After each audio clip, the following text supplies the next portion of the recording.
Bonjour, je suis Domitille et je vous accueille sur Ce qui nous lie, le podcast qui explore nos liens aux autres à la lumière de nos parcours et de nos expériences de vie. Ces expériences qui nous bousculent, nous fragilisent et nous renforcent sont l'occasion d'un nouveau regard sur ce qui nous entoure. Fragile et puissant, intime et distant, le lien ne cesse de se renouveler et c'est ça qui me passionne. Ensemble, nous entendrons les témoignages d'hommes et de femmes à des étapes différentes de leur vie. Ils nous partageront un engagement, une expérience, une épreuve qui a transformé et fait évoluer leurs liens avec ceux qui partagent leur quotidien. Leurs voix nous confieront leurs déceptions, leurs découvertes, leurs doutes, leurs questionnements, bref, ce qui nous lie.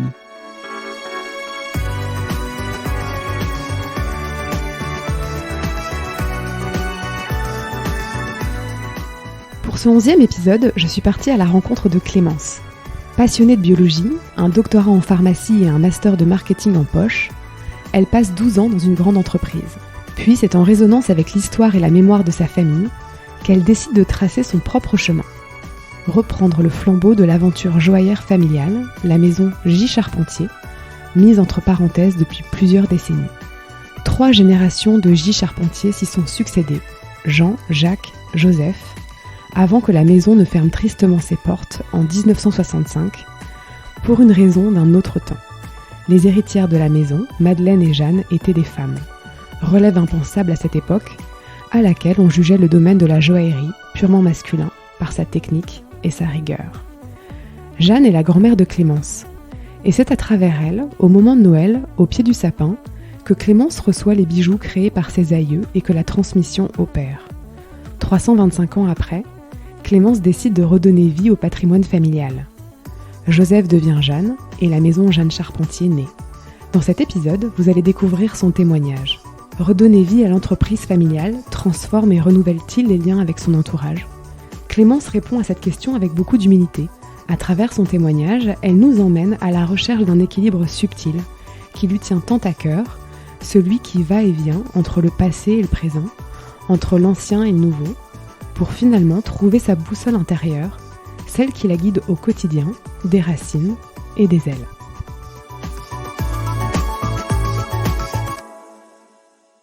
Donc, je m'appelle Clémence Robard, j'ai 36 ans, je suis pharmacien de formation et depuis 6 mois, je suis refondatrice de la maison de joaillerie de ma famille maternelle. Qu'est-ce que ça représente et signifie pour toi de témoigner aujourd'hui sur ce qui nous lie ? C'est un symbole de l'aventure qui avance quelque part. Ça veut dire qu'il y a quelque chose à raconter et que j'ai passé une étape. Je suis passée de la préparation d'un projet à quelque chose d'effectif. C'est un peu cette impression que ça me donne. J'ai quelque chose à raconter, donc j'ai passé une étape à la fois d'affirmation de mon projet et puis de concrétisation de l'entreprise. Pour commencer, j'ai envie de te demander d'où tu viens et de quel univers familial tu es issu. Comment tu le décrirais ? Qu'est-ce que tu pourrais nous dire ? Alors, d'où je viens, j'ai grandi en région parisienne, mais avec un ancrage familial très fort dans le sud de la France. Ma famille, que ce soit côté paternel ou maternel, vient du sud de la France, de Catalogne, à Perpignan plus exactement. J'ai 2 petits frères, donc je viens d'une famille relativement nombreuse et d'autant plus nombreuse que ce soit du côté de mon père ou de ma mère, c'était aussi des grosses fratries. On est assez nombreux, on se réunit assez régulièrement, donc c'est une famille plutôt unie, plutôt vivante, plutôt joyeuse, plutôt tribu. Et tes parents, qu'est-ce qu'ils font dans la vie ? Alors, ma mère ils sont tous les deux à la retraite. Ma mère est juriste. Elle a travaillé en entreprise, dans plusieurs entreprises. Et mon père est ingénieur agro et il travaille dans l'investissement agro. Donc, il découvre et il travaille aux côtés de plein d'entreprises très différentes. Et c'est ce qui lui a toujours plu. Il a toujours fait ça. Et d'ailleurs, il est censé être à la retraite, mais en fait, il est encore actif. Et toi, donc petite fille puis jeune fille, est-ce que tu avais des idées de métier ? Comment tu t'imaginais adulte ? Est-ce que tu te souviens ? Alors, j'ai pas souvenir d'avoir eu des grandes lubies comme certains qui ont toujours rêvé petit d'être joueur de foot, actrice de cinéma ou rien d'aussi exotique. J'ai pas souvenir d'avoir eu ces phases-là. Je suis plutôt passée par des phases où je voulais faire comme papa, des phases où je voulais faire comme maman, des phases où je savais pas ce que je voulais faire. Et d'ailleurs, j'avais au final choisi pharma parce que ça correspondait à un domaine, la bio, le vivant, qui me plaisait beaucoup et que en termes de métier, ça me laissait beaucoup de portes ouvertes. Quel est ton rapport au travail depuis que tu es petite et plus largement, tu dirais quel est le rapport au travail dans ta famille ? Alors, on a plutôt des travailleurs, des bosseurs. Il y a un côté un peu besogneux. Et en même temps, j'ai toujours vu mes parents faire des jobs qui leur plaisaient. Donc, il y a aussi ce côté, on travaille dur, on est efficace. Mais en même temps, on sait pourquoi on le fait et globalement, on aime ça. Et peut-être moi, particulièrement, effectivement, je sais que quand j'adore ce que je fais, je peux y passer un temps infini sans que ce soit du tout un sujet, un souci et une souffrance. À l'inverse au moment où ça m'intéresse plus, c'est compliqué.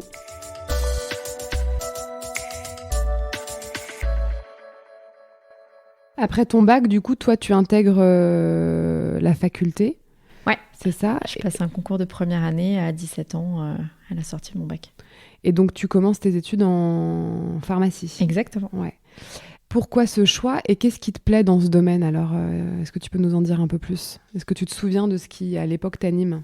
Alors, je me souviens vraiment de ce côté, la bio et le vivant, ça m'intéresse. Et vraiment, ça me laisse des portes ouvertes. Parce que j'avais quand même toujours cette idée de me dire... en fait, je ne m'imagine pas du tout faire la même chose pendant 40 ans. Donc finalement, c'est peut-être pas mal de me trouver une voie où, quoi qu'il arrive, si j'ai envie de changer au bout de 5 ans, c'est pas un sujet, c'est plutôt très bien admis et très possible. Et qu'est-ce qui te plaît dans la biologie ? Il y a un côté très rationnel et en même temps assez magique. On peut se raconter plein d'histoires, il y a une base très scientifique et en même temps, c'est sans fin, on en apprend tous les jours. Je sais pas comment l'expliquer différemment. Ouais. Plus tard, donc, tu intègres un master en marketing, puis en 2009 HEC. Donc ta vie, elle est rythmée par des stages, des travaux d'équipe, mais aussi des défis sportifs comme le 4L Trophy ou encore une régate. La notion de projet, finalement, aller de l'avant, c'est quelque chose qui est important pour toi ? Ouais, j'ai besoin aussi de rythmer comme ça mon quotidien avec des projets, avec un début, une fin, un objectif et la satisfaction d'arriver à atteindre cet objectif qui m'apporte énormément de joie et d'énergie. Ouais, tout à fait. Tout et rien ne te prédestinait finalement à reprendre le flambeau de la maison de joaillerie familiale, qui était silencieuse depuis 50 ans. Et pourtant, aujourd'hui, avec le recul, comment est-ce que tu comprends ce virage et cette place qui est la tienne aujourd'hui ? Comme tu le dis, c'était à la fois tout et rien. Enfin, quand je me suis lancée, quand j'ai pris cette décision, ça me paraissait très osé et un vrai pari et complètement sorti de nulle part. Je me disais finalement, effectivement, j'ai pas du tout fait les études j'ai pas du tout les connexions pour faire ça. J'ai quelques copines entrepreneurs, mais c'est pas non plus mon quotidien. J'ai pas des parents entrepreneurs. Donc ça me paraissait un peu fou. Et en même temps, c'était une phase de ma vie où j'avais besoin justement de ce nouveau projet que j'avais pas forcément dans le viseur. Et le plus évident, ça me paraissait un nouveau projet professionnel à ce stade-là. Donc ça s'est vraiment construit sur cette base-là. Et pour autant, effectivement, une fois que j'ai sauté dans le grand bain et que j'ai avancé sur ce projet-là, a posteriori, finalement, que ce soit d'un point de vue très irrationnel, parce que j'ai beau être scientifique, finalement, je crois qu'avec l'âge, plus ça va, plus je deviens, pas mystique, mais sensible à des choses qui sont beaucoup moins rationnelles et scientifiques. Et finalement, je suis la seule dans ma famille, donc c'était la maison de ma famille maternelle, et finalement, dans ma famille maternelle, je suis la seule fille de fille. J'ai les mêmes initiales que la maison et que ma grand-mère, et donc j'ai toujours eu un lien particulier aux bijoux que me transmettait ma grand-mère, parce que j'étais la seule à laquelle elle pouvait transmettre ceux de ces bijoux qui étaient monogrammés, qui avaient été gravés. Donc finalement, tous ceux qui avaient un sens encore plus particulier et personnel, c'est moi qui en ai hérité pour une raison très basique de j'ai les mêmes initiales, mais du coup finalement ce flambeau en plus il était encore ancré de façon particulière de mon côté. Donc toutes ces petites choses que j'avais jamais pensé comme ça, a posteriori en avançant mon projet, je me dis finalement il y avait quand même plein de petits signaux qui m'amenaient jusque là depuis le début. Comme une évidence, quoi. Comme une évidence.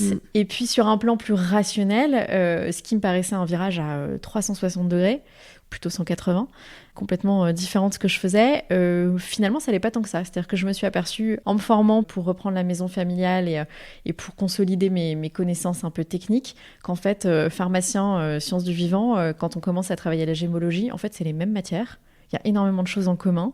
Parfois, j'ai gagné un temps dingue sur certains domaines de la gémologie parce que je l'avais déjà étudié à la fac. Et j'ai retrouvé plein de pharmaciens dans les études de gémologie. Donc la gémologie, c'est la science des pierres qu'on utilise en joaillerie. Donc finalement, même d'un point de vue rationnel, en fait, je suis pas tombée si loin de ce que j'avais appris. Et puis, ça paraît plus évident, mais pareil pour mon master d'école de commerce, qui pour le coup m'apporte aussi énormément dans ce que je fais aujourd'hui et m'aide. Donc, ça me paraissait un changement total. Et finalement, petit à petit, j'arrive à créer beaucoup plus de ponts avec ce que je faisais avant que ce que j'imaginais. La maison Jeanne Charpentier, c'est une histoire de bijoux et c'est surtout une histoire de famille. Pour toi, qu'est-ce que représente le bijou ? Alors moi, les bijoux, j'ai eu assez jeune des bijoux offerts par ma grand-mère. Et moi, mon premier souvenir de bijoux, c'est vraiment ça. C'est pas tellement les babioles de petite fille que j'ai eues comme tout le monde. C'était dès l'âge de... Alors, j'ai pas de souvenir précis de la date, mais je pense que je devais avoir 10 ans maximum. Où à Noël, ma grand-mère sortait sa boîte à bijoux. On était 3 petites filles. Donc, j'avais mes 2 cousines. J'ai une 4e cousine qui est née plus tard, qui du coup était pas là dans ses premiers Noëls de distribution. Mais donc, j'ai souvenir de Noël où on était toutes les 3 en face d'elle, où elle ouvrait sa boîte à bijoux et elle nous disait... Bon, alors cette année, pour Noël, j'ai décidé que j'avais envie de vous offrir une bague. Et donc, elle sortait plusieurs bagues. Elle nous disait, voilà, j'en ai tant dans le même style. J'ai pensé à celle-ci pour toi, celle-ci pour toi, celle-ci pour toi. Elles se ressemblent, mais en même temps, elles sont toutes différentes. L'année d'après, ça pouvait être, j'ai envie de vous offrir un sautoir. Alors, toi, avec la couleur de tes yeux, je pensais te donner celui-ci. Toi, plutôt celui-là. Et ce côté, à la fois, du coup, je vous distribue mes bijoux. Vous avez quelque chose de différent, mais similaire, avec la même valeur, quelque part, mais que j'ai choisi pour vous. Et c'est ce côté, c'est pas un bijou qu'on a été chercher dans un magasin. C'est un truc qui était déjà dans la famille, que je vous transmets. Et que je transmets, clairement, elle le faisait avec grand plaisir. Et c'était très réfléchi. Elle avait vraiment... penser à ce qu'elle allait donner à chacune. Et moi, mon premier souvenir de bijoux, c'était ça. C'était de se dire, waouh, j'ai une chance inouïe, j'ai des beaux bijoux. C'est des vrais bijoux qui, en plus, étaient dans ma famille et qui ont été fabriqués par quelqu'un de ma famille. Au-delà d'être une transmission, c'est vraiment, ça a été fabriqué potentiellement par mon arrière-grand-père ou mon arrière-grand-père ou leurs équipes respectives.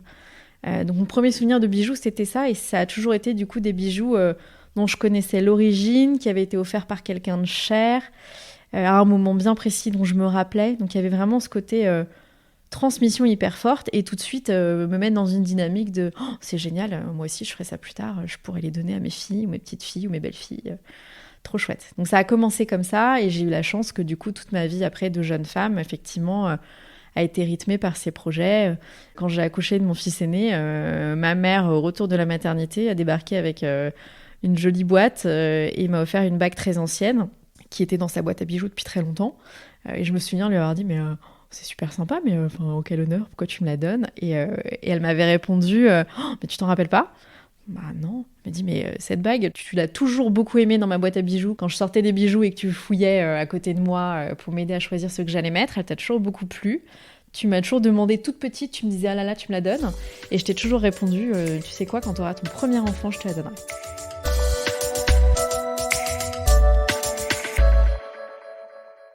Moi, j'en avais aucun souvenir, mais ma mère s'en rappelait. Et c'était resté dans un coin de sa tête. Et donc, quand j'ai eu mon premier enfant, elle a débarqué avec cette bague qu'elle m'a offerte. Donc, c'est vraiment, c'est beaucoup de symboles familiaux. Et puis après, avec la famille qu'on se crée aussi. Enfin, le jour où mon mari m'a demandé en mariage, c'était avec une bague qu'il avait fait faire lui-même, qui était unique, qu'il avait pensé et fabriqué avec un artisan. Voilà. Donc, j'ai que des... Ouais. J'ai que des bijoux avec une histoire. Le bijou accompagne chaque étape de vie. En même temps, c'est aussi un moyen de se parler les uns avec les autres, d'exprimer son affection, l'attention qu'on se porte. C'est vrai que c'est aussi... t'as raison, je n'avais pas pensé comme ça, mais c'est vrai qu'à chaque fois, ça a été aussi un support, effectivement, de discussion et puis d'un message ou d'une émotion qu'on voulait faire passer. C'est vrai. Et c'est vrai que c'est pareil aujourd'hui avec mes enfants, d'ailleurs, en fait. Mes 2 enfants, du coup, s'intéressent beaucoup à tout ça et à toute cette aventure que je vis et posent beaucoup de questions. Et c'est vrai que c'est une bonne occasion de leur parler à chaque fois de leurs grands-parents, leurs arrière-grands-parents. Ils posent énormément de questions, ils s'intéressent. Et que du coup, j'ai déjà ces discussions avec ma fille de c'est lequel ton bijou préféré, pourquoi ? Et elle me dit celle-ci, j'aimerais bien l'avoir plus tard. Ok, pas plus tard, je retiens, elle sera pour toi. Donc oui, c'est quelque chose qui m'a plu et que du coup, en fait, je reproduis aussi. Oui, bien sûr. On va revenir un petit peu en arrière pour mieux comprendre ton parcours. Donc, tu travailles pendant 12 ans au sein d'une grande entreprise dans l'industrie pharmaceutique. Exactement. Au cours de ces 12 années, Tu vas changer régulièrement de poste en interne. Tu aimes ton travail, tu regorges d'énergie. Puis ton deuxième enfant naît et à ton retour de congé maternité, il y a quelque chose qui change un petit peu dans ton rapport à ton travail. Tu ressens peut-être un peu moins l'élan des débuts. Pourquoi? Comment tu l'expliques? Tu te souviens de cette période? Ouais, je me rappelle de cette période. Je pense qu'en fait, à ce moment-là, avec du recul, j'arrête de considérer la vie professionnelle comme le seul projet possible pour me donner cette énergie et cet élan dont je te parlais. Une famille de 4, ça devient un projet suffisamment prenant au quotidien pour que je me dise, mon projet du moment, en fait, il est là, hein, il est juste dans ma famille et c'est déjà énorme. J'avais bien réussi à profiter de mon aîné tout en ayant une vie professionnelle bien remplie. Mais à la naissance de ma deuxième, je me dis, si je veux réussir à profiter des deux, je vais avoir du mal à avoir en même temps un énorme projet pro à côté. Et il va peut-être falloir que je recentre mon énergie plus sur ma famille et moins sur le travail. Donc je prends un nouveau poste au retour de mon congé mat, mais avec vraiment en tête de me dire, c'est un poste sur lequel je vais moins me mettre à risque ou en danger d'un point de vue professionnel. Ça va me demander moins d'énergie peut-être d'être très investie dans ce poste-là, et ça va me permettre de mettre toute mon énergie dans ma vie perso. Sauf que je m'aperçois quand même au bout de 2-3 ans que oui, j'ai un super équilibre, mais qu'en fait, j'ai un équilibre dans le temps, mais qu'en termes d'énergie, du coup, ma vie professionnelle me coûte plus d'énergie que ce qu'elle m'en apporte. Donc je me retrouve vraiment à un moment où je me dis, mince, là, j'ai plus le même élan à aller travailler. J'ai un chouette poste sur le papier, mais en fait, il m'apporte pas autant d'énergie que ces 10 dernières années. Et surtout qu'en fait, ça correspond clairement à la période début du Covid et confinement qui, là, fait tout voler d'un point de vue équilibre, quoi. Ouais, parce que c'est la fin du confinement et donc ton entreprise annonce un plan social à 18 mois. Et donc toi, tu saisis cette occasion pour construire finalement un nouveau projet professionnel. Et c'est un peu le début des grandes questions. Lorsqu'on a préparé cette interview, tu m'as confié que quitter le salariat, ça a été aussi une étape pour toi, notamment dans ton lien avec ta famille et plus précisément tes parents. Pourquoi à ce moment-là de ta vie, c'est délicat pour toi de leur annoncer que ton départ du groupe dans lequel tu travailles depuis 12 ans? Tu te souviens de ce qui ce qui rend l'exercice un peu difficile? Tu dirais quoi? Je me souviens que déjà pour moi, effectivement, ça a été un processus relativement long et que j'ai été longtemps tiraillée entre l'envie que j'avais vraiment de quitter le salariat et en même temps cette trouille, parce qu'il y a une vraie peur de se dire je vais devenir responsable à 100% du salaire que je me verse à la fin du mois et de ce que j'arrive à dégager pour ma famille. C'était pas le modèle auquel j'étais habituée, ça paraît vertigineux. Donc déjà moi, il m'a fallu du temps pour me dire ok, mais mon envie dépasse ma peur. Et puis quelque part, même si j'avais des manques dans cette vie de salarié, j'avais aussi des grandes joies parce que c'est un collectif et que j'adorais ce collectif et que je sentais que ça me portait aussi beaucoup versus l'entrepreneuriat où je savais que je serais seule au démarrage. Et ce côté, je parlais un peu de mon esprit de compétition, je ne sais pas si on peut l'appeler comme ça, mais je suis galvanisée par ces challenges. Et c'est vrai qu'en entreprise, du coup, j'ai changé régulièrement de poste parce que j'avais régulièrement ces challenges qui m'offraient à moi, que j'arrivais à remporter. Je passe à l'étape d'après. On a un peu l'impression d'être dans un jeu vidéo à un moment donné. Et tant qu'on gagne, c'est chouette. On a envie de jouer, on a envie de continuer à mettre une pièce dans la machine. Et quelque part, là, j'assumais du coup d'arrêter la partie. Et de me dire, je sors du jeu. J'arrête ce truc qui fonctionnait bien pour moi. Et après, quelque part, je me disais, en fait, mes parents vont avoir besoin de passer par le même process parce qu'eux, ils ont passé 30 ans de leur vie à être salariés dans des grandes entreprises, qu'ils ont fait des très jolies carrières qui les ont rendus très heureux. Donc, quelque part, eux, ils n'ont jamais éteint la Game Boy sur ce schéma-là. Donc, ils vont être à la fois surpris parce que c'est pas le choix qu'ils ont fait pour eux et qu'ils avaient imaginé pour leurs enfants. Et puis inquiets eux aussi parce que quelque part, ils étaient très rassurés et très fiers que ça fonctionne pour moi. C'était quelque part, en tant que parent, tu t'enlèves un souci, tu te dis c'est bon, ils sont sur les rails, tout va bien. Et là, je faisais une petite sortie de route quelque part. Donc je savais qu'ils allaient aussi être inquiets de ce côté.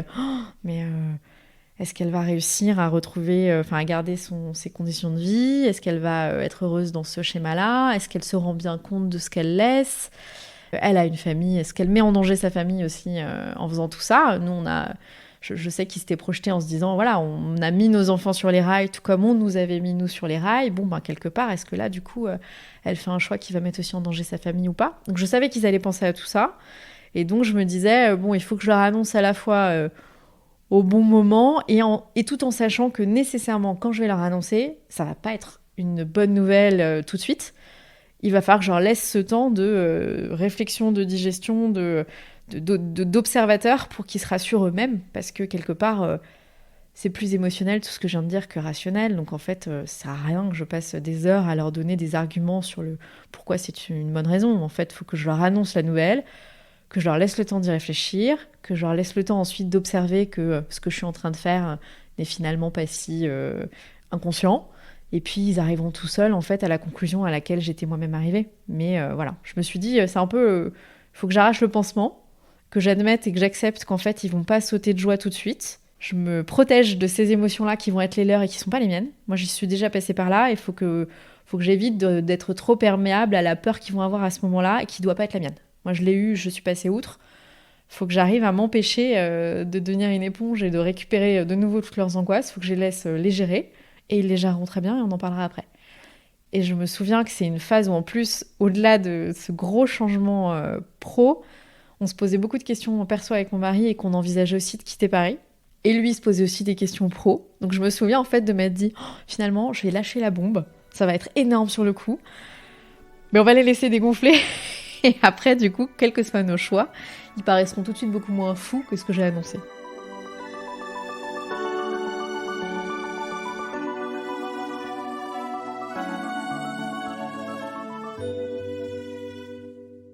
Donc je me souviens de l'avoir annoncé pendant le même déjeuner du dimanche, entre un poulet rôti et une assiette de fromage, que je lâchais mon entreprise, que j'allais créer la mienne, qu'en plus du coup je changeais de domaine, que c'était pour recréer l'entreprise familiale, que peut-être qu'on allait déménager et que d'ailleurs mon mari se posait aussi la question de changer de travail. Donc je me souviens du gros blanc qui a suivi, où il me dit « Ah ouais, tout ça ? Ouais, tout ça, bah tant qu'à faire, on se pose toutes ces questions, on se dit que tant qu'à changer, autant remettre tout à plat maintenant. Donc voilà ce qui est sur le feu, voilà toutes les questions existentielles qu'on se pose, et puis on verra bien ce que ça donnera. » Et donc j'ai lâché cette bombe, j'ai refermé la porte à la discussion, en me disant voilà, et maintenant démarre la phase où eux, ils vont se poser plein de questions, puis je vais les laisser revenir, et on en discutera au fur et à mesure, mais... Le sujet est lancé. Le sujet est lancé. Finalement, tu leur annonces un départ, mais donc aussi un projet. Alors, c'est celui de rejoindre dans un premier temps l'aventure de l'un de tes amis qui s'est lancé dans la création de médailles de baptême. Ça, c'est vraiment la première étape de ton parcours qui va se poursuivre ensuite. Lorsque tu rejoins ce projet, qu'est-ce que tu te dis ? Qu'est-ce que tu as en tête ? Ouais, c'est vrai, et t'as raison, j'ai tendance à l'occulter maintenant que je suis dans mon projet à moi, mais il y a eu toute une phase intermédiaire, effectivement.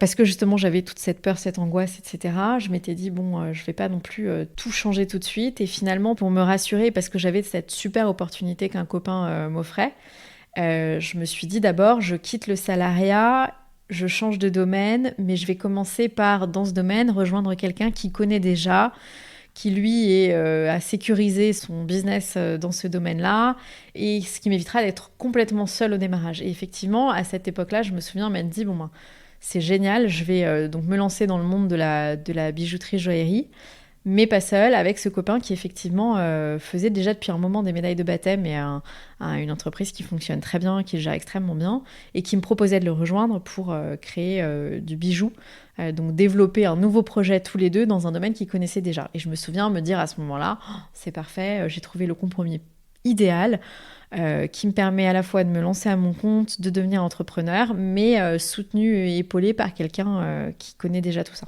Donc c'est le début de quelque chose qui va se poursuivre par la suite, mais tu l'ignores encore en fait. Pendant cette période de ta vie, tu vas apprendre plein de choses, et puis finalement, tu quittes cette aventure pour construire la tienne. Est-ce que tu peux nous en dire plus sur justement cette idée qui te vient et qui s'empare de toi et qui va faire que tu vas quitter justement l'aventure des médailles de baptême pour construire la tienne? Écoute, l'idée dès le départ, c'était que j'aide sur les médailles de baptême, mais qu'on monte un nouveau projet à deux avec cette personne, et qu'on monte un projet vraiment axé pour le coup bijoux et plus médailles de baptême. Et en fait, en commençant à travailler ensemble sur ce projet-là, je m'aperçois au fil des mois à la fois que travailler le collectif est super, mais que parfois finalement ça peut être compliqué, et que j'arrive peut-être avec une idée déjà trop précise de ce que je veux faire pour être capable de la monter à deux, ce à quoi je m'attendais vraiment pas. Donc ça, c'est une des premières choses qui me met un peu en difficulté. Et puis Je prends confiance aussi parce que donc je me forme de mon côté, je me forme par des cursus académiques et je me forme évidemment avec l'aide de cette amie. Donc je m'aperçois que finalement, peut-être qu'il y a plus de choses que je sais faire que ce que je pensais. Et puis surtout, au fil du temps, je me rassure sur ce saut dans le vide de l'entrepreneuriat. Je prends confiance dans ma capacité à me lancer toute seule et du coup, je me dis, mais finalement, tant qu'à faire quelque chose seul, tant qu'à devenir mon propre employeur, avoir ma propre entreprise, est-ce que j'ai vraiment envie de le faire sur un projet qui n'est qu'à moitié le mien ? Est-ce que finalement, il ne faut pas que j'aille dans un projet qui est à 200% le mien et justement avec ce challenge et cet achèvement qui serait 200% satisfaisant et pas faire des compromis quelque part sur aussi les rêves de quelqu'un d'autre. Et c'est là où vraiment l'émotionnel devient plus fort que le rationnel. Et où je me dis, en fait, ce que j'ai vraiment envie de faire, c'est travailler dans la joaillerie parce que c'est mon histoire familiale. C'est pas juste travailler dans la joaillerie parce que j'aime les bijoux. J'ai jamais été ce genre de fille qui s'offre un joli bijou parce qu'elle a eu une promotion ou parce qu'elle a bien mérité et qui rentre dans une boutique. En fait, le bijou, pour moi, ça a toujours été vraiment une étape de vie, une émotion particulière, un souvenir. Et du coup, je me dis, en fait, ça n'a pas de sens, du coup, de commencer un projet de joaillerie sur une base purement rationnel, de business plan, de marché, d'envie de quelqu'un d'autre. En fait, ce que j'ai envie de faire, moi, c'est reprendre le flambeau de cette bijouterie familiale. Et mon rêve absolu, ce serait ça. Et dès le moment où j'arrive à mettre des mots là-dessus et à me dire, bon, assume qu'en fait, ton rêve, c'est surtout ça, je passe de pourquoi pas à... finalement, le projet qui me donnera le plus d'énergie, c'est celui-ci. Donc, tant qu'à dépenser beaucoup d'énergie pour mettre quelque chose en place, autant le faire pour quelque chose qui t'en apportera autant, voire même plus, et quelque chose de complètement fou et qui te fera rêver, et ton vrai rêve, c'est ça en fait.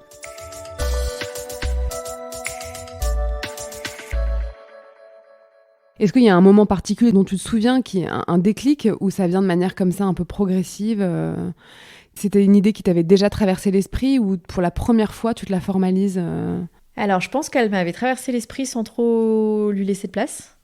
Et en fait, je la formalise petit à petit en m'apercevant que tout ce que je suis en train de faire pour monter cette potentielle entreprise à deux, je pourrais très bien le faire pour monter ma propre entreprise toute seule. Et que dans ces cas-là, ce que je ferais, c'est remonter cette entreprise familiale. La maison Jeanne Charpentier, c'est 3 siècles de création. Donc c'est un ancrage hyper fort de tout un patrimoine familial qui est transmis de génération en génération. Et donc toi, aujourd'hui, tu décides de lui redonner vie, finalement. Est-ce que tu peux nous raconter dans les grandes lignes l'histoire de la maison Jeanne Charpentier et les raisons pour lesquelles elle avait fermé ses portes en 1965 ? Ouais. Effectivement, peut-être un aussi des déclics que j'avais eu, c'est que je me souviens avoir observé de près beaucoup de maisons de joaillerie familiale françaises qui à chaque fois donc, disent maison familiale depuis telle date et me dire à chaque fois c'est drôle quand même parce que la mienne elle est encore plus ancienne que ça. Et de me dire mais finalement mon histoire est encore plus dingue et j'adore écouter les leurs, c'est peut-être trop bête que la nôtre se soit arrêtée.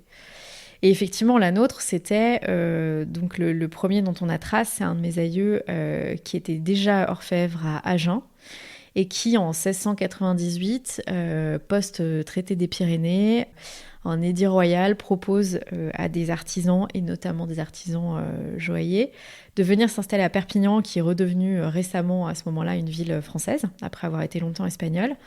En échange de leur installation, on leur propose une place de maître joaillier, un titre de maître qui à l'époque n'est pas forcément si facile que ça à obtenir. Et il y a un deal de se dire un artisan d'un certain niveau qui s'installe aujourd'hui à Perpignan recevra directement ce titre de maître orfèvre. Et donc mon premier aïeul s'installe à Perpignan par ce biais-là en 1698. Donc c'est la première trace que j'ai. Mais on sait déjà qu'ils étaient orfèvres avant et je ne sais même pas depuis quand ils étaient orfèvres à Agen. Donc, le premier charpentier s'installe à ce moment-là, crée la maison donc J. Charpentier, parce que tous les hommes de ma famille s'appelaient alors majoritairement Joseph. Il y a eu des Jean et des Jacques dans l'histoire, mais le prénom le plus donné, c'était Joseph de père en fils. Et à partir de là, pour le coup, s'installe une lignée ininterrompue de Joseph Charpentier, orfèvre, joaillier, bijoutier, de père en fils, installé à Perpignan, rue de l'Argenterie, où sont à cette époque-là... comme souvent dans les villes de province, toutes les maisons de joaillerie. Et donc maison qui propose essentiellement de l'orfèvrerie-joaillerie, mais donc tout ce qui va concerner de près ou de loin, quelque part aussi, un trousseau de mariée, voilà, la ménagère, l'argenterie, les plats et les bijoux évidemment et avant tout. Avec à la fois donc l'atelier sur place de fabrication et puis la boutique et la commercialisation. Et on est à Perpignan, donc dans une ville de province de taille moyenne, dans laquelle il y a une dizaine de grandes maisons comme ça, qui sont aussi des maisons historiques. Et donc, chaque habitant passe à un moment donné par une de ces maisons pour s'offrir son argenterie, ses médailles de baptême, sa bague de fiançailles et tous les bijoux d'une vie. Donc c'est une histoire qui se transmet de père en fils. Et qu'est-ce qui se passe? Pourquoi ça s'arrête alors en 1965? Et alors en fait en 1965, en fait, c'est la période à laquelle donc, mon arrière-grand-père commence à penser à prendre sa retraite. Et en fait, il a 2 filles, Madeleine, son aînée, et Jeanne, ma grand-mère, qui ont toutes les deux, à des moments de leur vie, travaillé dans la maison, se sont formées. Ma grand-mère, notamment, était passée à Paris, se former aux pierres, avait aidé à travailler à la boutique. Mais à cette époque-là, un atelier de joaillerie, c'est un milieu extrêmement masculin. C'est vraiment le chef d'atelier est un homme, les ouvriers sont des hommes, à part quelques postes très spécifiques, le poli, l'enfilage de perles, ça reste féminin, mais vraiment l'essentiel du métier, c'est un métier d'homme. Donc ces 2 filles n'ont jamais mis les pieds dans l'atelier, n'ont pas travaillé à l'atelier, à part sur les colliers de perles. Et puis surtout, ces 2 filles, au moment où ils pensent à prendre sa retraite, sont toutes les deux jeunes mariées, jeunes mamans, et en fait, à cette époque-là, confier à sa fille, qui plus est, jeune mariée, jeune maman, une entreprise, c'est impensable. Et en l'occurrence, ces 2 gendres ont déjà leur propre profession en libéral, ne sont absolument pas à reprendre la maison familiale. Donc du coup, ils se retrouvent face à un non-choix qui est de se dire « je n'ai personne à qui transmettre, je n'ai pas d'homme, je n'ai pas de fils et je n'ai pas d'homme de la famille à qui transmettre, donc je ferme ». Et la maison, du coup, ferme ses portes à ce moment-là, alors même que ma grand-mère et ma grande-tante avaient une certaine appétence pour ce domaine-là, auraient potentiellement pu reprendre, auraient sûrement adoré reprendre, surtout concernant ma grand-mère. Mais en fait, c'est un choix qui n'est même pas mis sur la table à ce moment-là. Ok, et donc pendant 50 ans, c'est silencieux quoi. Alors c'est silencieux sur le plan de l'entreprise. L'entreprise n'a plus d'existence administrative, n'a plus d'existence artistique, elle ferme ses portes, il n'y a plus de boutique. Et pour autant, moi je suis née 20 ans plus tard, et en fait l'histoire n'est jamais restée silencieuse. C'est-à-dire que du coup, il y a toujours eu par contre ce patrimoine alors de bijoux évidemment qui était resté dans la famille, mais au-delà de ça, toutes les histoires de la maison qui ont continué à se raconter. Moi, donc en 65, ma mère était déjà née, donc ma mère petite fille a quelques souvenirs, et ses frères et sœurs aussi, d'être passés par l'atelier. Elles en parlent, et puis elles ont conservé plein de vestiges de la maison. C'est-à-dire que moi, j'ai souvenir, quand j'ouvrais les tiroirs du bureau chez mes grands-parents, puis mes parents, il y a toujours encore du vieux papier en tête, du papier d'emballage, des cartes de visite. Donc il y a toujours ces traces un peu partout dans la maison. Toi, en décidant de redonner vie donc à la maison Jeanne Charpentier, aujourd'hui, qu'est-ce qui est important pour toi finalement ? Tu dirais quoi ? Ce qui m'anime, c'est vraiment de rester hyper fidèle à la maison. Je fais pas ça pour tout remettre à plat et reconstruire sur des cendres. Enfin, j'ai la chance que justement, il y a encore vachement de fondations. Il y a à la fois de l'histoire, du souvenir et puis des traces physiques qui sont restées et que je veux absolument réutiliser. Donc, je veux réussir à remonter la maison en respectant à la fois ses valeurs, son histoire, en mettant forcément ma patte. Je veux que ça me ressemble, mais je veux surtout pas que ça se fasse au détriment de ce qui a existé. Je veux vraiment respecter cet héritage-là et le sublimer si j'y arrive, mais surtout pas le dénaturer.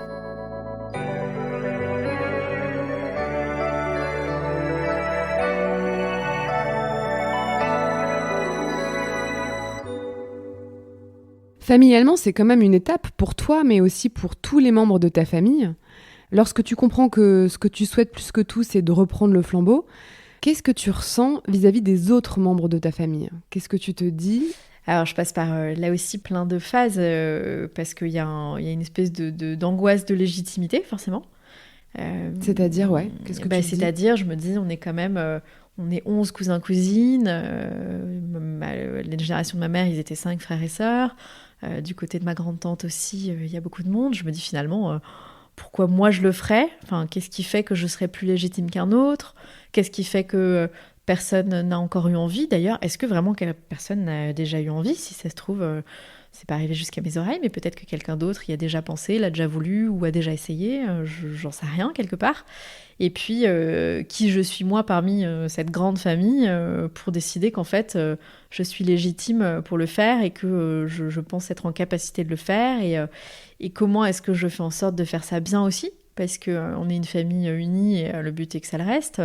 Comment je fais les choses bien pour ne froisser personne, n'inquiéter personne et rendre tout le monde fier Bien sûr. Et garder cette histoire familiale. Parce que jusqu'à présent, personne officiellement ne s'est manifesté pour reprendre le flambeau. Non, à ta connaissance. À ma connaissance, non. D'accord. Et ce ne sont pas des discussions que vous avez en famille Jamais. Et justement, je me dis quelque part, c'est fou qu'en fait, on en ait parlé aussi régulièrement sans que jamais ne soit venu sur la table la discussion ou l'idée de faire revivre tout ça. Et tu te souviens alors de ce jour où tu décides de faire de cette idée et de cette envie, finalement, un projet réel, quoi, officiel, et d'en parler à ta famille? Ouais, je me souviens que je tourne longtemps autour du pot en me disant, bon, Yves, là, je suis à un stade où il faut que j'en parle. C'était assez tôt dans le projet parce que je me dis très vite, c'est possible que ça en froisse, heurte, interroge certains, donc je veux leur en parler très tôt. S'il y a un sujet, j'irai pas à l'encontre et du coup je veux absolument avoir quelque part leur soutien avant même d'aller plus loin. Donc je me dis bon, quelque part du coup il faut que très vite je soulève le sujet et en même temps comment je fais ça ? Comment tu t'y prends et quels sont les enjeux pour toi à ce moment-là dans ton lien avec eux justement ? Ouais. L'enjeu numéro 1 et ça c'est un truc que je me dis très vite, c'est ma famille passe avant tout le reste. Donc mon projet n'ira pas à l'encontre. Et si à un moment donné, il y a un choix, une décision à prendre, mais sans aucune hésitation, je suivrai la vie familiale. Si c'est un sujet et que je sens qu'en fait, il ne faut pas que je remonte l'entreprise ou que c'est une mauvaise idée, j'irai pas. Donc je me dis, il faut que j'en parle très vite. Je me dis, on est nombreux, comment je fais ? Alors, ça me paraît compliqué d'en parler à certains avant d'autres.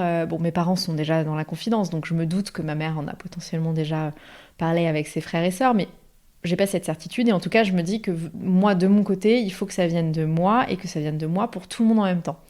Donc on a comme toutes les familles je pense un WhatsApp familial qui regorge de discussions et je me dis finalement c'est peut-être le meilleur vecteur parce qu'en fait ça me permet d'atteindre tout le monde en même temps. Pas de jaloux, pas de sujet potentiel sur ce plan-là. Tout le monde aura le même niveau d'infos au même moment venant du même canal donc finalement il faut que je fasse ça. Et du coup je me souviens de préparer mais d'y passer un temps fou à choisir les bons mots pour essayer de leur écrire ce message, pour annoncer que j'ai cette envie, qui n'est pas seulement une idée, qui commence à devenir assez concrète, que je leur fais ressentir que je veux faire ça vraiment sérieusement et que du coup, je veux les rassurer sur le fait que mon projet soit à la fois sérieux, réfléchi et très respectueux de notre famille. Et je tourne aussi ce message de façon à laisser la porte hyper ouverte à toute discussion, à faire en sorte que chacun puisse s'exprimer s'il a des questions, des inquiétudes ou aussi des envies, parce que je me dis peut-être que ça va faire émerger justement des envies de certains qui n'étaient pas sorties jusque-là, et je voudrais qu'elles sortent à ce stade-là. Et en même temps, je ne veux pas donner l'impression d'avoir besoin que d'autres se joignent à moi, c'est-à-dire que je veux bien faire sentir que c'est mon projet, mon envie, mon idée, que je l'assume et que j'irai toute seule sans aucune inquiétude, mais qu'en même temps, voilà, si d'autres avaient cette envie ou ces questions, je veux absolument en parler et surtout pas en faire du coup un sujet qui deviendrait tabou. Donc je passe des heures à rédiger ce message, et puis je me souviens du moment où j'appuie sur le petit bouton envoyer du WhatsApp en me disant, en retenant mon souffle, en me disant bon, voilà, maintenant c'est fait, on va attendre de voir ce qui retombe.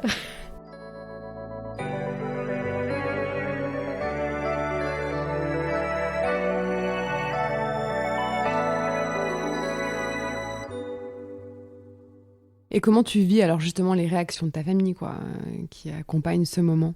Super bien, dès le départ je sens un énorme soutien, ils ont tous réagi assez rapidement et voilà, et en manifestant le fait que ils étaient très heureux que je me lance dans ce projet, que j'avais leur soutien, leur support et leur confiance aussi, que j'étais vraiment soutenue sur tous les plans et qu'ils seraient là pour m'aider s'il y avait besoin et en tout cas m'apporter leur soutien psychologique. Et puis assez rapidement, justement dans la discussion, j'ai une de mes cousines, la plus jeune, qui me dit « c'est super, J'adore l'idée, j'adore le projet. D'ailleurs, moi aussi, à un moment donné, je m'étais posé ces questions. J'avais eu vaguement cette idée que j'ai jamais explorée plus que ça. Mais si tu veux qu'on en discute, on peut en discuter. Donc j'ai cette cousine qui manifeste un intérêt un peu plus particulier et tous les autres qui, par contre, n'ouvrent pas du tout la porte à du je me joins à toi ou j'y ai pensé, mais sont tout de suite dans vas-y, fonce et tu nous diras si tu as besoin d'aide. Cette décision de redonner vie à la maison de joaillerie familiale, ça implique aussi, d'une certaine manière, un remaniement, en fait, dans les relations familiales, un petit peu. Qu'est-ce que t'en penses, toi ? Est-ce que c'est quelque chose que tu ressens de façon immédiate ou est-ce que tu trouves que ce remaniement se fait de manière progressive ? Qu'est-ce que tu dirais aujourd'hui ? Je pense que ça s'est fait de façon plutôt progressive, que je ne l'avais pas forcément, moi, anticipé, verbalisé à la base et que ça s'est vraiment fait petit à petit. Ces 2 dernières années, effectivement, j'ai senti que du coup, ça générait plein de discussions, ça faisait remonter plein de souvenirs dans l'esprit de certains. Et effectivement, de mon côté, ça me mettait dans une posture où je change les relations que j'ai avec les membres de ma famille parce que j'ai aussi toutes ces questions qui me traversent l'esprit et ces angoisses parfois de me dire finalement, ok, c'est mon choix, c'est moi qui prends les risques en remontant l'entreprise familiale, mais quelque part, c'est notre nom à tous. Donc en fait, finalement, si le projet se passe pas comme je le veux, en fait, ça les implique aussi. Je me suis dit au démarrage que ça ne regardait que moi, mais c'est pas tout à fait vrai. En fait, c'est aussi leur nom, c'est aussi leur histoire. Si pour une raison X ou Y, je galvaude, je salis ou j'abîme quoi que ce soit dans cette histoire ou ce nom, en fait, ça ne concerne pas que moi. Donc finalement, je m'investis d'une responsabilité aussi familiale dans le fait que ça fonctionne, en me disant, c'est pas juste pour moi qu'il faut que ça fonctionne, c'est que j'ai aussi la responsabilité de garder cette histoire aussi belle qu'elle l'était quand on se contentait de la raconter à Noël et d'en parler tous ensemble. Je peux pas, j'ai pas envie et je veux surtout pas dégrader ça. Alors ça, c'est ce qui se transforme à l'intérieur de toi, dans ton lien vis-à-vis des autres, mais dans les relations familiales, depuis que tu as exprimé clairement ton désir de reconstruire et depuis que tu y es, qu'est-ce qui change dans tes relations avec les membres de ta famille ? Qu'est-ce qui se transforme ? Qu'est-ce qui évolue ? Tu dirais quoi ? Ce qui évolue, c'est que on a beaucoup plus de discussions liées à ça, et du coup, on se raconte des choses que je n'avais jamais entendues. C'est vrai que ça fait émerger du coup plein d'anecdotes ou plein de souvenirs dans l'esprit des uns et des autres. Et du coup, c'est très sympa de voir émerger des discussions super intéressantes et super personnelles sur ces sujets-là. Enfin, des choses dont on n'avait jamais parlé et qui émergent parce que justement, on discute joaillerie, on discute d'un bijou X ou Y, et ça fait remonter un souvenir, une anecdote chez ma mère, mes tantes, mes oncles. Je trouve qu'on a gagné en proximité sur certaines choses de façon extrêmement chouette. Et puis, ça a aussi, dans les faits et dans les actes, ça a aussi créé plein d'autres occasions. Quand j'ai aujourd'hui un besoin, parce que je remonte donc cette maison qui est familiale, qui était implantée à Perpignan, moi aujourd'hui, ma vie perso me garde à Paris. Mais la grande majorité de ma famille est à Perpignan. De façon très concrète, quand j'ai besoin d'un coup de main parce qu'il y a quelque chose à récupérer à Perpignan, quelqu'un à voir ou autre, j'ai un espèce de ce système de support familial d'enfer qui s'est mis en place et où j'ai beaucoup de membres de ma famille qui du coup se manifestent hyper régulièrement parce qu'en fait ils me donnent des coups de main très concrets. Ils vont me faire bénéficier de contacts, me mettre en relation avec des gens, me donner des coups de main sur des choses sur place pour m'aider dans l'entreprise familiale. Et ça, je ne l'avais pas forcément anticipé, mais c'est très chouette aussi.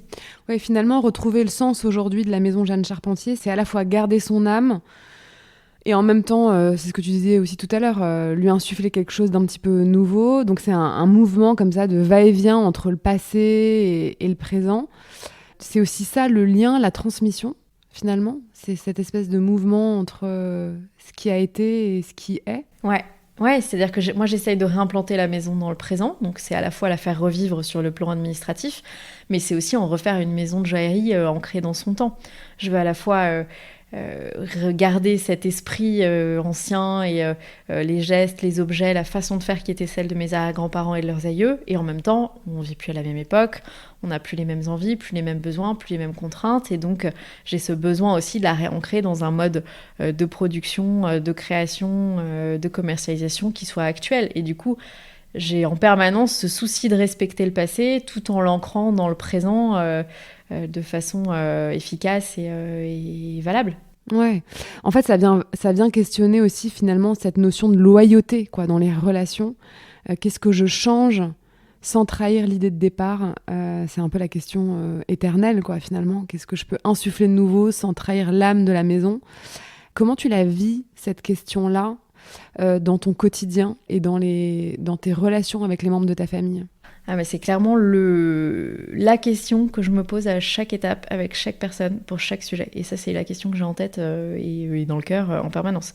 Donc, je la vis au quotidien, ça c'est clair. Et avec chacun des membres de ma famille, c'est clair aussi. Donc, à chaque décision que je vais prendre, que ce soit pour créer un bijou, faire un événement, communiquer d'une façon X ou Y, je me pose cette question de est-ce que ça respecte bien l'image de la maison ? Est-ce que ça respecte les membres de ma famille ? Est-ce que ça respecte le nom de ma famille ? Et en même temps, est-ce que ça a du sens dans le monde d'aujourd'hui et dans mon projet à l'heure actuelle ? Donc c'est à la fois une responsabilité que je me mets et en même temps c'est un guide, c'est un bon fil rouge pour m'aider à prendre chaque décision. Donc je la vis à la fois bien parce que ça me guide. Et en même temps, c'est un poids et une lourdeur aussi, parce que c'est quelque chose que je m'inflige en permanence aussi. Et comment tu fais pour finalement y répondre à cette question ? C'est toi et toi seul qui discernent ça ? Ou est-ce que du coup, tu vas solliciter les membres de ta famille tu vois, dans des questions que tu te poses, est-ce que tu sollicites, je sais pas, ta mère, ta tante sur le dessin d'un bijou est-ce que ça peut passer par ça aussi finalement ? Ouais, il y a les deux. Aller solliciter la relation Ouais, il y a les deux. Alors, je veux pas faire peser le poids de mon choix professionnel sur ma famille, donc je veux pas leur donner cette impression qu'ils sont responsables de ça et leur infliger une espèce de charge. Donc, c'est pas quelque chose que je fais au quotidien, de m'adresser à eux pour leur demander des avis là-dessus. C'est plus une question que je me pose moi à moi-même. Et par contre, ça m'arrive effectivement de temps en temps d'envoyer un dessin ou une idée et de prendre des avis. Sur un événement que je vais faire, je vais aller demander l'avis de ceux dont je sais qu'ils pourraient potentiellement m'aider ou être intéressés pour y participer. Je vais créer un petit groupe, leur demander leur opinion et prendre toutes leurs idées et leurs avis. Pareil, effectivement, sur un dessin de bijoux, ça peut être envoyer des croquis et demander des opinions. Donc très ponctuellement, je vais effectivement leur demander leur avis et je sens qu'en fait, en plus, ils y répondent avec plaisir et que c'est plutôt quelque chose qui est extrêmement bien reçu de leur part. Donc j'hésite pas à le faire. Tout en étant vigilante à ce que ça ne devienne pas un poids pour eux. C'est ma responsabilité, je ne veux pas leur donner l'impression qu'ils doivent porter l'entreprise. C'est mon job.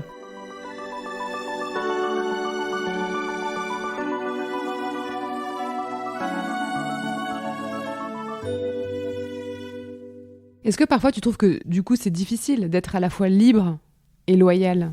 Oui et non, c'est une charge. Je dirais pas que c'est difficile, parce que c'est chouette.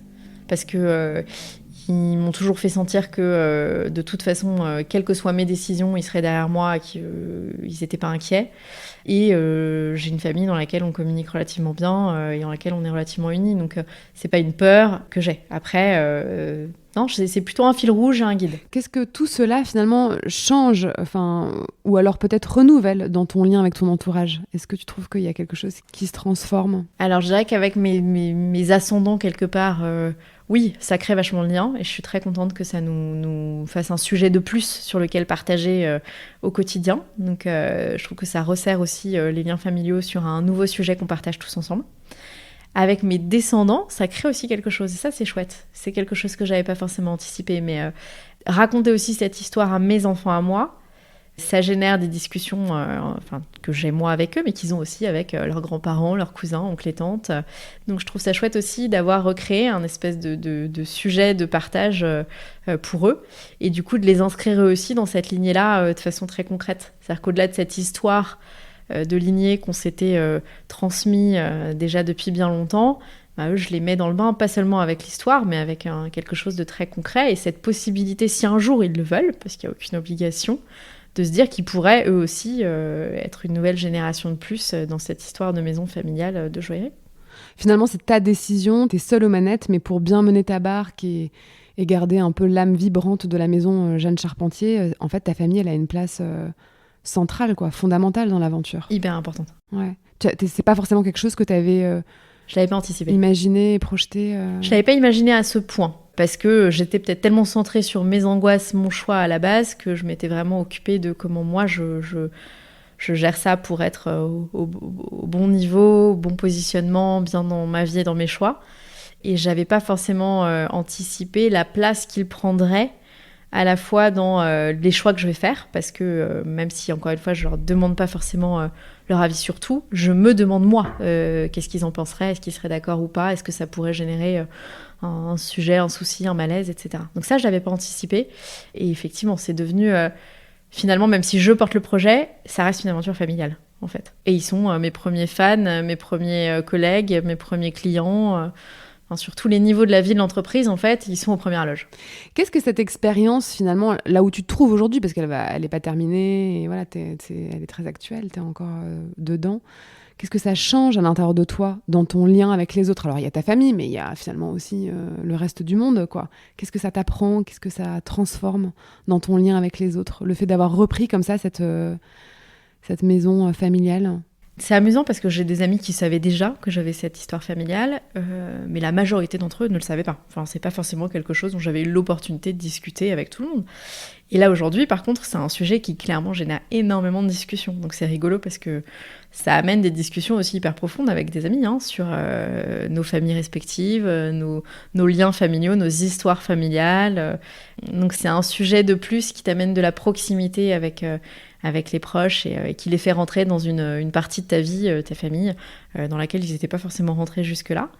C'est rigolo parce que du coup, ça en fait réfléchir aussi beaucoup sur justement leur histoire familiale et ça crée de l'envie quelque part parce qu'ils me voient très épanouie et heureuse de tenter comme ça de remettre sur pied quelque chose et de remettre mes pas dans ceux de mes ancêtres. Et du coup, c'est rigolo de voir que ça pose des questions à d'autres qui me disent « Ah, mais c'est rigolo, moi, ma famille était... menuisiers, ils étaient dans la menuiserie, ils ont toujours fait des beaux meubles, j'ai toujours adoré ça, mais je me suis jamais posé la question de faire ça. » Et on les voit finalement cheminer, ils en feront potentiellement absolument rien, mais c'est rigolo de les voir se poser des questions qui s'étaient pas posées jusque-là parce qu'on les met dans un schéma qui est différent. Ouais, puis ça ouvre en fait quelque chose, un pan, même dans tes relations d'amitié, quoi. Complètement. Qui s'était peut-être pas ouvert avant. Ouais, complètement. Et puis, surtout dans un modèle de travail qui est peut-être pas celui dans lequel on avait grandi. Enfin, moi, j'ai mes proches, globalement, mes amis, ont un schéma de vie qui a été assez similaire au mien, que ce soit sur les choix d'études ou de travail. Et je sens qu'on a à la fois une étape de vie, de par nos âges, mais aussi de par le monde dans lequel on évolue, où en fait, on est très nombreux à se poser ces questions ou à s'être posé ces questions de est-ce que je suis à la bonne place, est-ce que je fais la bonne chose? Et le fait que moi, j'ai fait un changement de vie qui soit basé sur une histoire familiale et un ancrage provincial et des choix extrêmement personnels, je vois que ça en interroge certains et ça génère des discussions hyper chouettes. Ça te rend heureuse en fait? Ah ouais. Moi, ça me rend très heureuse de partager ça avec mes amis, d'en discuter, et puis au quotidien, ça me rend très heureuse d'être dans cette démarche-là. Et je pense que c'est aussi ça qui fait envie, c'est qu'ils voient au-delà de mes peurs et mes angoisses du quotidien, ils voient mon bonheur de faire quelque chose qui me plaît et qui a une vraie raison d'être pour moi. Et je pense que ça, c'est quelque chose qui, du coup, résonne et qui donne envie à d'autres de trouver cette même raison d'être dans sa vie professionnelle qui t'anime au-delà des tâches quotidiennes. Ouais, bien sûr. Et quand tu dis raison d'être, tu penses à quoi? C'est quoi, finalement, pour toi, ta raison d'être au sein de la maison Jeanne Charpentier? Il y a un côté extrêmement galvanisant et peut-être très orgueilleux, dans le fait de se dire que tu contribues à quelque chose qui te survivra. Moi, j'ai toujours été émerveillée de me dire que ces bijoux que je porte, ils m'ont été transmis, donc en fait, ils sont bien plus vieux que moi, et en fait, ils seront encore portés par mes enfants, mes petits-enfants, et très très longtemps, parce qu'un beau bijou, c'est son intérêt et c'est sa raison d'être. Et de se dire, finalement, cette bague, elle est immortelle, quoi. Et au-delà de ça, là, au-delà des bijoux, je suis en train d'essayer de faire en sorte que le nom de l'entreprise familiale puisse avoir peut-être la même destinée, et de me dire, c'est fabuleux, cette entreprise qui a vécu de 1698 aux années 60. Je suis émerveillée quand je vois des entreprises autour de moi qui, pareil, affichent de père en fils depuis 12 générations. Et en fait, je me dis, oh là là, finalement, qu'est-ce que ça pourrait être chouette si j'arrive à remettre ça sur pied et que finalement, le nom de notre famille, cette belle histoire, finalement, traverse encore les époques, 300 ans de plus. Finalement, ce serait incroyable. Et ce serait un cadeau aussi pour nos descendants d'avoir cette facilité d'accès à l'histoire de ta famille. Quelque part, quand tu l'inscris aussi dans une dimension professionnelle au-delà du personnel, tu lui donnes une existence supplémentaire qui est peut-être plus facile aussi à retracer, à redécouvrir, et c'est chouette. Et pour ça, c'est la force du lien, quoi, qui permet ça d'une certaine manière aussi. Ouais, complètement. Si le lien se transmet et perdure, on aura aussi gagné ça, cette possibilité pour nos descendants de retomber sur les photos de mes arrière-grands-parents, les articles de journaux, les publicités, les vieux bijoux. Et donc, quelque part, on leur donne un accès à leur histoire qu'ils n'auraient peut-être pas eu si on ne faisait pas perdurer ce lien-là de façon la plus forte possible.